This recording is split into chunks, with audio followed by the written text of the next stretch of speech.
and he studied for 6 weeks at Arizona State University, and he studied nonprofits there. He and 2 other young men that I've got to know really well founded an organization called Hifadhi Africa. So after he finished his 6 weeks at Arizona State University, he and the 500 Yali fellows gathered in Washington, D.C., where they had a presidential town hall with President Obama. And during that week of 3 August, he also met with other high-ranking State Department officials. And after that, he was one of only 74 of the 500 Yali fellows that was selected for additional study in the United States. And he was the only one of 40 Kenyans to be selected to stay for an additional 6 weeks. So he studied for 4 weeks, doing an internship at Microsoft headquarters in Washington, D.C. And the last 2 weeks, he's been at the Redmond campus, finishing last Friday, working with Microsoft. So you can see he's had an incredible background. He has an incredible story. And here's the paid political announcement. He has written a book, and we're doing this as a fundraiser. So I'll be around at the end of the meeting. He's at the young age of 25, an author, and we're using the funds to support scholarships in the area he grew up in, East Wolcott, and $1 of the contribution goes towards fighting albinoism in humans in Kenya and Tanzania. And in the last 2 days, managed to sell 49 of these books. So just see me afterwards to get an autographed copy of Collins Nakadi's book. So please welcome Collins Nakadi.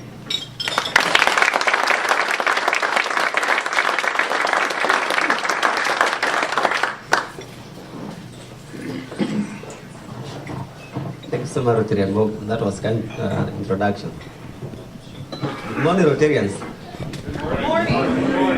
I'm privileged to be here. I requested Rotarian Bob to book the appointment for me to come and say thank you because I felt that it was worth it. For 125 years, this organization has consistently stood on the side of humanity and service above self. And it's amazing to come here and see elderly people, fathers and brothers and mothers waking up this morning because of that particular thing, service. It doesn't happen often. It doesn't happen, of course, where I come from. And it's one of the things that I will want to appreciate. But the beautiful part is for 100 years, Africa and Africans, our story has been that of resilience and going through regardless. And when you match that with the support that Rotary has given to the world for 100 years, it's amazing, and we need it. My name is Collins. I come from Kenya, and I'm basically one story I'll be sharing with you with my story, but my story is one story of millions of Africans out there, young Africans, of millions of Asians out there. You guys are aware about refugee cases and many other cases across the world. So my introduction and my speaking today is a representation of what it takes for a young person to make a case in the world, in the competitive world today. It's an introduction or a story of persistence and constant sacrifice. But what makes my story specific is that I haven't gone through all these sacrifices to make myself the greatest. I've gone all these sacrifices to go back and make more Collins. And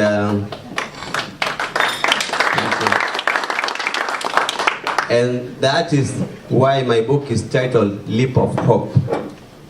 The ability to live today hoping that tomorrow is going to be better. I am yet to see that tomorrow, but I want to appreciate Rotarian Larry. He's one of the few people in the state and the district in particular, and also in this club that have come handy in supporting our cause. So thank you so much, Rotarian Larry. He's sponsoring a child in Kenya through our organization.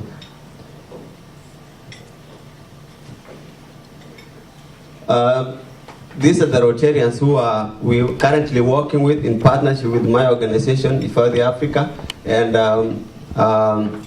we are putting together with Rotary. He doesn't get tired. I don't know how old he is, but thank you so much, Rotarian Bob. He's been working tirelessly for this program to go through. And as you mentioned, your club and all the Rotarians who are here should be grateful that without, in Africa, it's often, comes often, when I want to support you, I will want to know who you are.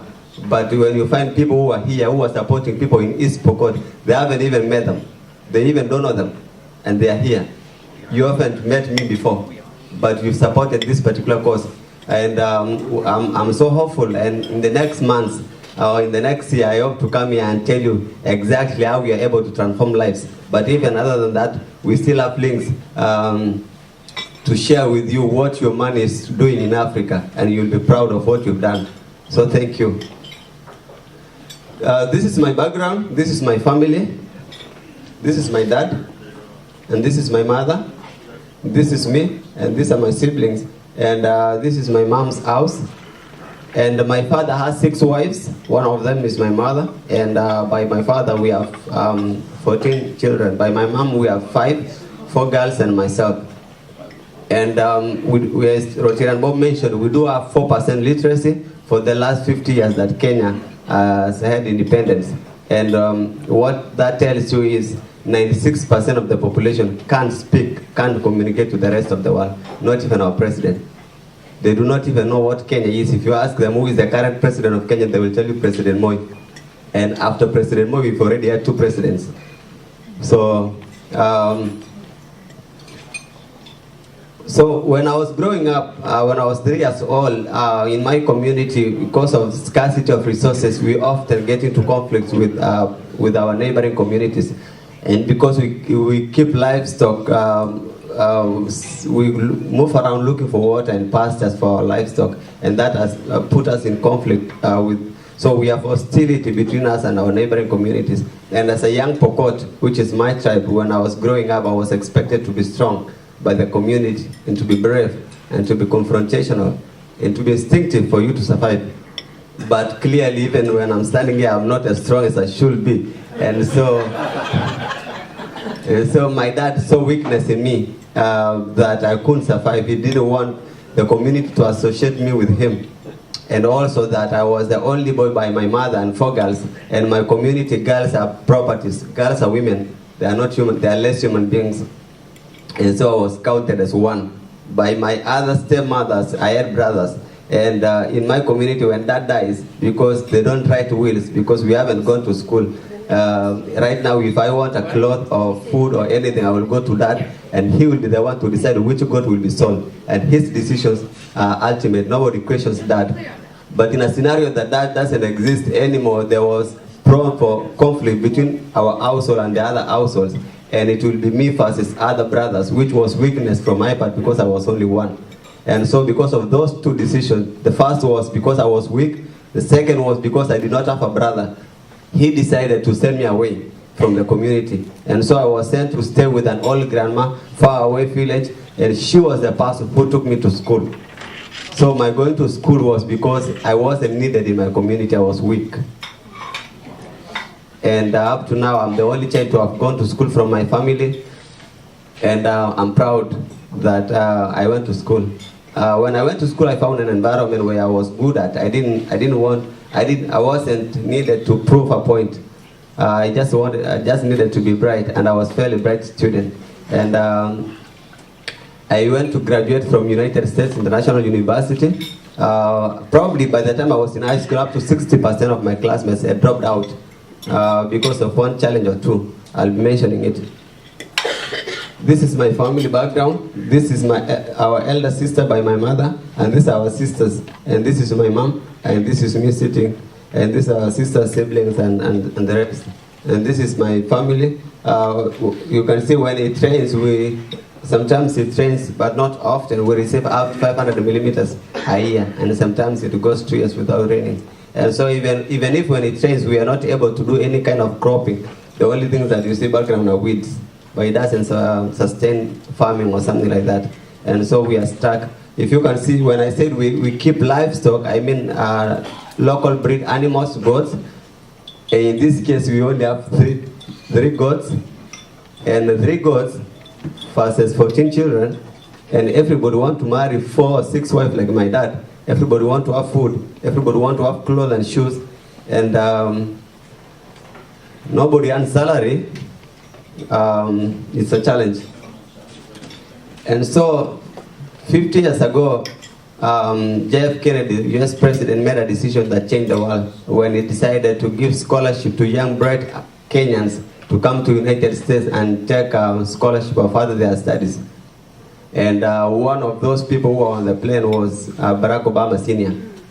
And he was the person who, because of his coming to United States, Barack Obama, the president, was born. And because of that one decision, the world was changed. And now you have a president. And also in that particular plane was a lady called Wangari Maathai. And Wangari Maathai ended up, because of that one decision, that opportunity that was given to come to United States, she ended up being a laureate Nobel Prize winner for environment and Green Belt movement. Probably you guys will be aware. And it's amazing how one decision can change the world. And so that is why when I graduated from university, I got an internship to do, opportunity to do internship at US Embassy in Nairobi at Foreign Commerce Department. And I decided that no, I'm not going to pursue my career. Instead, I'm going back to the community to empower and build capacities among these communities so that they are in a position where they can benefit from opportunities around them.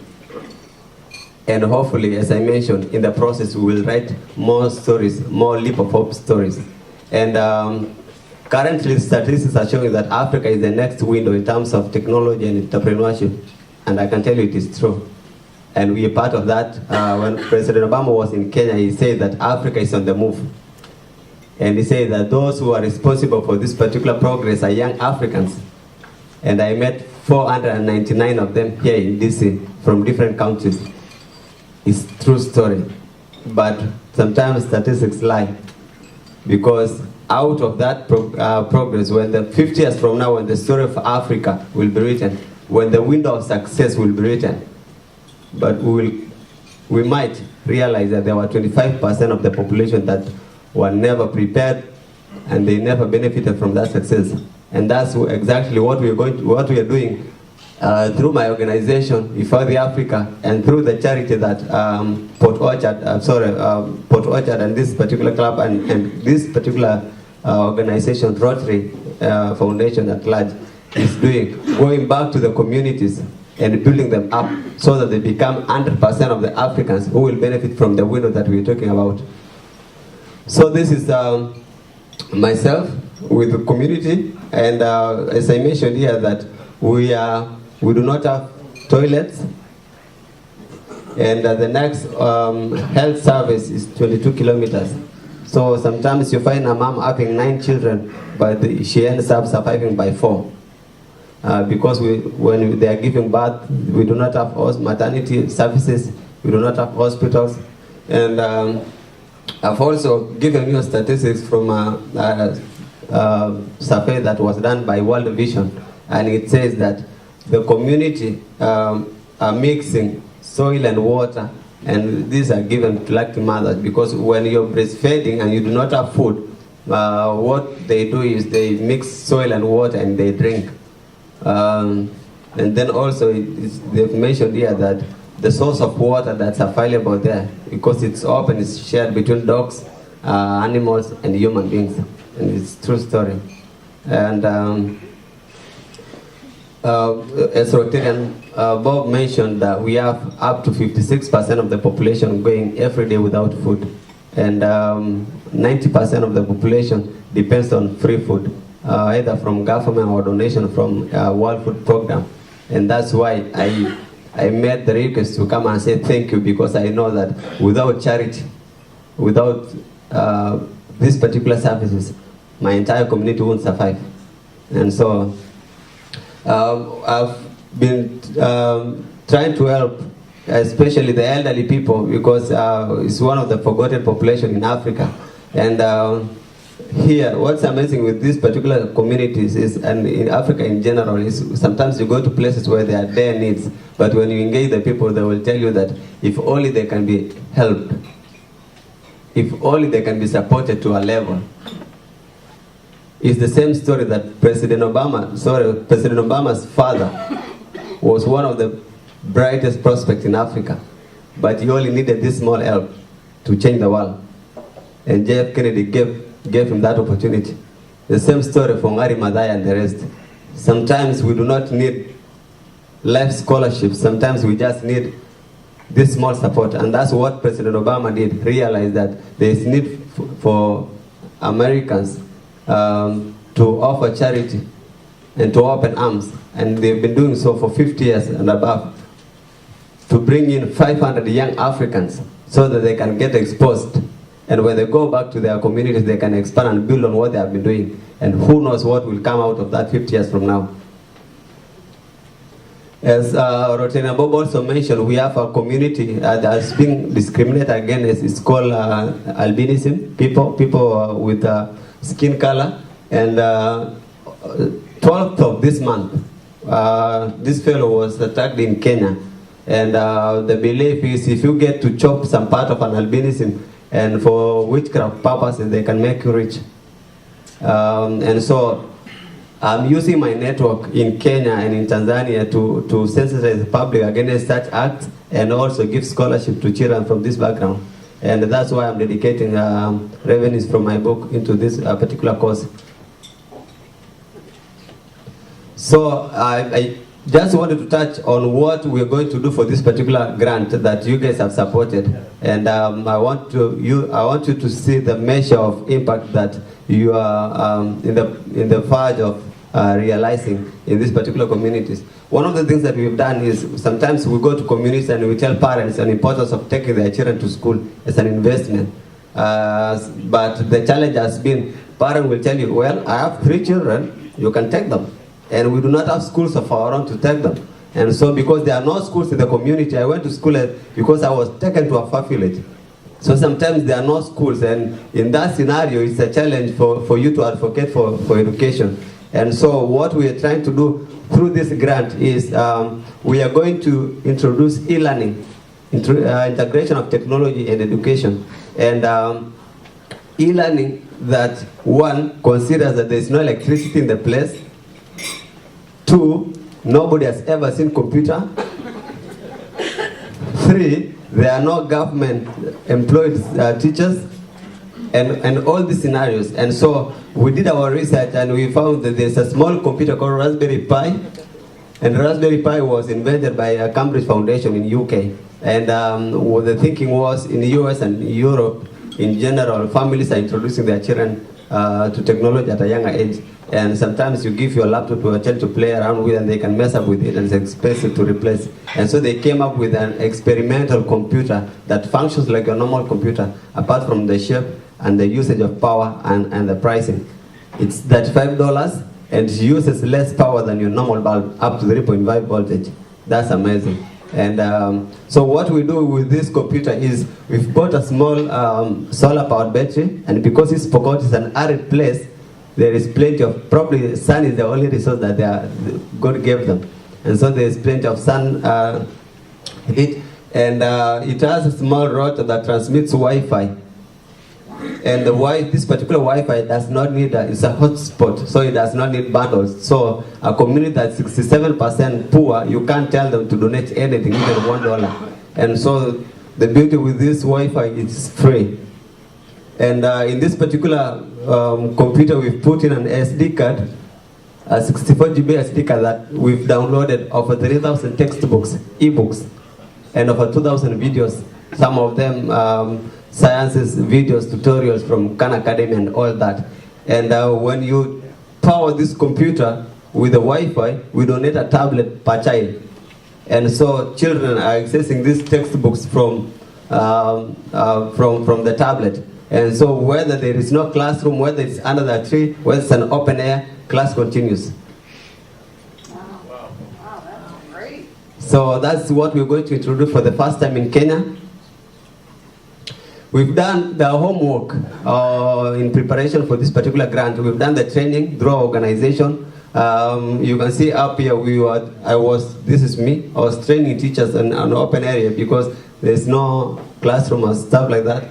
Here I was training teachers. This is me. Max is my teammate. And We are training also teachers. We've also trained over 3,000 students on how to use the tablets and the system in general. And so this is basically the preparation that we are ready, and the community is ready to enroll this program. The grant has just been approved, and months from now or years from now, there will be different stories. We've also given scholarship to 7 high school students and 3 university students. And as I mentioned, Rotarian Larry is part of this transition journey. You should be proud. And we were giving scholarship, we had 1 scholarship opportunity for high school students from Port Orchard Rotary Club. And we had to make a decision whether to give out 1 scholarship for 4 years or 4 scholarship for 1 year, and hope that by the end of the year we'll have gotten money to continue the scholarship. And 47 students appeared for the interview for 1 slot. And that informed our decision to not give 1, but give 4, and go into our knees and pray. And that's what makes the story with Larry so important, because he was among the people who came for our 2nd year. All right? Thank you.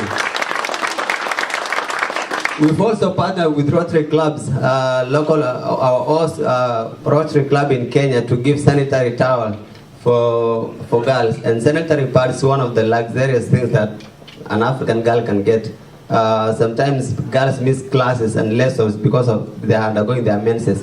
And in Africa, sometimes we miss food, but sometimes you get food. But sanitary towel is one rare case. It's a luxury. And so when in few cases we've been able to support that student in this particular case for 1 year supply. And I'm grateful that in many instances, especially Rotaract and Interact across the world, they have done an amazing job in supplying such services. And that's what's putting us in association with Rotary Foundation, because of what Rotary is doing in different areas. We've also volunteered our time. You can see me here carrying sun, in where possible building local infrastructure. And in this particular case, we are building a local library. And so sometimes some of the things that we do doesn't really need money, but it needs our service. And we avail our members there. We are 14-member organization, and none of us is paid, so we're doing it under volunteership. And sometimes we offer ourselves, and we accomplish a good job. One of the projects we are also going to introduce in this grant for the first time is a concept called Sandam. And Sandam is entirely new in East Pokot. It used to be done in ancient Egypt. And what Sandam does is, because it doesn't rain, as I mentioned, you don't so much rely on water harvesting system or such, and so on. And because we are under the Rift Valley belt, you also do not want to rely. It's expensive and it's risky to drill boreholes or groundwater, because sometimes you drill, and because of volcanoes and rock movement, you either get a dry rock, or you find water but with high fluorine, and may not be good for human consumption. And so, and you put like maybe $25,000 or so underground, and it's so risky. So what we're doing is, we realize that there are a lot of seasonal rivers, dry rivers, and because it rains in the upper part of the country, and these guys are on the plain, they receive flood occasionally. And so what we're planning to do is, this is me, I visited a concept in other part of the country that is taking place, and what Sandam does is, we will build a block across a seasonal river during dry season, and at some point we will allow overflow of water. And so when the river floods, the water will be coming downstream, and we will block water to some level. And by doing that, we will create a reservoir, like a human-made dam or reservoir, artificial reservoir. And if you can see across behind my friend here, there is a borehole. So we'll drill a borehole up to 6 meters, which is fairly cheap. And then we will send pipes underground with filters, water filters, to the open reservoir. And so we will get water from the reservoir, because the water is not good for human consumption. As I mentioned, this water is being shared by livestock and dogs and everybody. And so we will filter the water. By the time it will be at the tap, it will be good water for human consumption. And on this other part of the river bank, we'll do the same, but this one will be dedicated to livestock. And we, for the first time in East Pokot, we are introducing drip irrigation for food production. And so that's an amazing job. So the beauty with this is, because you're blocking water coming down, you're also blocking sun residue or erosion of sun. And after a period, the sun level, the riverbank level will be at the same level with the block, with the wall. So you can see here, this is the level of the riverbed, but this was the original level of the riverbed. And so when it rains, the water will come down, the water will first go underground until it fills the sun, and then it overflows. And when there is drought or famine, you could actually be walking on the bank of the river. In fact, you can see my footprint here. You can actually be standing on dry river, but there are millions of cubic of water underneath you. And our taps will continue to be running, and our food production will continue to be running. And what's amazing is, by doing so, you're minimizing loss of water through evaporation. But more importantly, you're minimizing risk of children and livestock drowning in an open setup. And so that is amazing. We've done mentorship across schools and across communities. One of our initiatives to tell parents why it's important to send their children to school, but importantly to tell these particular children why education is worth it, and why they should focus, and why when we tell them work hard, we mean work hard. I've been able to come to United States because of education. I've been able to get more opportunities because of education. And so education gives us opportunities, more than one opportunities. And some of the topics we've been talking with these young people and parents is female genital mutilation, which is circumcision of girls. We've also been talking about teenage pregnancies. The problem with coming, and I can testify that coming from a poor background, is that sometimes, especially if you're a girl, you are tempted to believe that when you get an husband, probably that person will provide for you. And so they lose hope at an early stage, 18 years old, and they get impregnated by elderly people, and they end up being their third wife or so. And after having 5 or 4 children, they are left because the husband is going for another desperate girl. And so now you are here with the children, you do not have a job, you can't provide for yourself. It's a miserable situation. And that's why I said by the time I was finishing high school, up to 60% of my classmates had dropped out of school because of such scenarios. And we are trying to discourage them. We've also done home visitation. When a Rotarian gives us money, for example, Rotarian Larry, what we do, and Rotarian Bob through his club, what we do is we make sure that the students who we are giving scholarship is worth it. And so we're looking for potential, not performance. For example, when I was sitting for my national exam, I wasn't at my best stage because I had not eaten. And so sometimes I fail exam not because I was foolish, but because I wasn't in my good state. And when I was in my university, I used to plan my classes so that my classes will run in the morning until midday, because I was attending classes without food. And so by midday, I will start feeling hungry and feeling weak. And so I will be glad I'm done with my classes for the day and I can go sleep under a tree. And so sometimes you find someone, so if we are ready to get to know the potential of a kid, then we get 4 years results exam prior to their sitting for national exam, and that will give us a better gauge.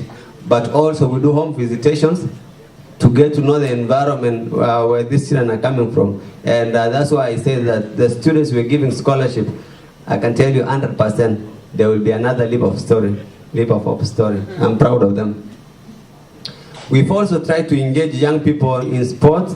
And our sport, we do not have luxuries of sport fields and net, but wherever we have, the challenge we are having is, as I mentioned, we have, because of negligence or marginalization by the subsequent governments over years, one, because of this population, they don't vote often, because when we are looking for water and food, we don't have the luxury to go and vote during campaigns. And you know, if you are running for office of the president, you rather concentrate in areas where there are high populations, and those are the people who will vote you into being president, but also you rather concentrate in people who will actually turn out and vote. And so pastoral people over years have been left behind in terms of resource prioritization by the existing governments, and but all due to that, when government neglects education, neglects health services, they also neglect security provision. And you find that these people are resorting into owning guns to protect their livestock, because I told you there is hostility between us and the community. And because if you are a father and you have 7 sons like my dad, and none of them went to school, and none of them had the opportunity other than the livestock that I showed you, then there is tendency for these young boys to go out there and use force to kill other community and get livestock and make themselves rich. It's short way of getting rich. And so by engaging young people in sports, we are discouraging them, we are distracting them from joining local militias and joining such groupings. We call them kettle wrestling. Kettle wrestling is where one community clashes with another community, and the impact of that is we lose lives, but also we lose livestock. These are some of the students that we're sponsoring. These 3 gentlemen and Sharon Colem, they are sponsored by Rotarians, including Larry and Rotarian Bob's Club. We have also 2 of our university students here, Jacqueline and Yusuf. This is me, this is Jacqueline's dad, and this was their reporting day. We were taking them to school. You can see also I was taking Sharon to school. And our latest sponsor child is, she's now joining Form 1, January of 2015. And these are some of the students that we are sponsoring, and the need is so high. Sometimes, as I mentioned, you have 1 slot, but the turnout is amazing. But also the challenge is sometimes we have the sponsorship fee, the check, but we can't facilitate our team to travel to the respective place, because as an organization we do not have resources for facilitation. And that's one of the challenges. For the last 2 years we've been sacrificing our time volunteering without pay or without any kind of facilitation. And so sometimes the need is there for the community, but also as an organization for us to function properly, we do not have such support. This is the state of the schools that in East Pokot, and you find that this is one class is being divided into 2 by an iron sheet, so that a class continues here and a class continues on the other side. And this is the environment that I grew in, and this is the environment that I went to school, and this is the environment that I emerged from. But when you go to other part of the nation, and this is me giving mentorship talks to young school-going children, and you find in this particular class there are projectors and there are TVs, and it's so equipped you can't imagine. And when I was sitting for my national exam, I was competing from this background with students who were going into those schools. And 4% of us were the only people who were privileged to compete, who were competitive enough to join university and colleges. 96% of them did not. And so we can't, for the next 50 years, we can't be living in this environment. So what my organization is doing and what Rotarians are saying is enough is enough. We are going to upgrade school systems from this background to this background. And you should be proud because you are part of that journey. And we are hopeful that in the next 3 years or so, we will have been somewhere. So I mentioned these are some of the challenges that we are having. Network of roads, if you are to maneuver from one community to another. Also means of transport, for example, here we were, this is my team, but we are also in this journey with the Rotarians. Actually, he is a Rotarian, he is a Rotarian in Kenya. Here we were using a motorbike because we couldn't afford the means of transport, and you can see that we are 4 people on a motorbike.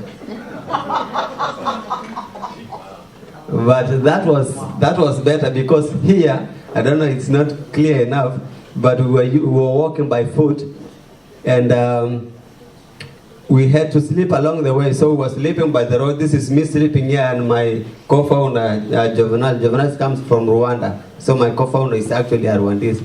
And we were hoping that somebody can pass by and they can give us lift to the next stage. And so this is my team. As I mentioned, we are 14-member organization, and we are grateful to be here. And on their behalf, and I will say thank you so much.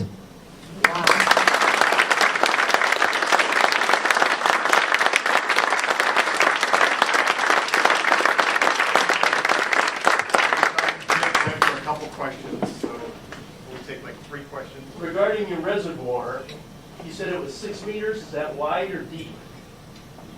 No, the particular place that we've mentioned that we are going to do for this one is 40 meters wide. Oh, 40 meters. We are 40 meters wide. And how do you get the water out of the sand when it dries up? So as I mentioned, we drilled a borehole up to 6 meters, 15 meters maximum, and we've sent the pipes to the underground. So there are pipes already underground. Yeah. And that just leaches into the pipe? Yeah, yeah. I have a hand pump. Oh, Yeah. At the borehole we have a hand pump, and so that hand pump puts pressure for water to. Yeah. Is that water clean then? Depends on, we'll have to analyze it. It could be clean, it might not be clean because of the defecation problem. In the pipes we're putting filters because the water is not good for consumption, and so when you put filters, first because of the sun, the water will be filtered by the sun, but still when the water is going through the pipes, they will be filtered by the filtration system that we'll put in. What is Hifadhi? Hifadhi means to sustain or sustainability. It's a Swahili word, and Hifadhi Africa is sustaining Africa. Yeah. That beadwork, the beadwork around your neck, is that like, I've seen that from Maasai tribe. Is that what that is? What you're wearing? Yeah, it's a traditional attire, and Maasai, Turkana, and Pokota, and Samburu, some of the communities, we share a lot of traditional background or cultural background. And so sometimes the meaning will be different between Pokota and Turkana, and the arrangement of beads could be different between Pokota and Maasai. So sometimes similar, but different, completely different if you are from each of the community. I can identify whether you are Maasai or you are Pokot from what you are wearing. Yeah. Thank you. Thank you so much.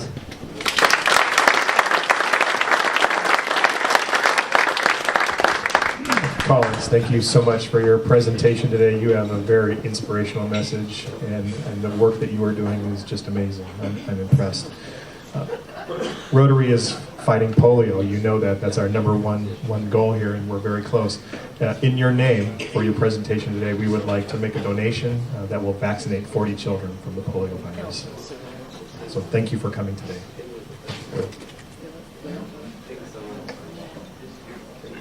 And I'm sure he will stay afterward to answer any other questions any of you might have. So, thank you.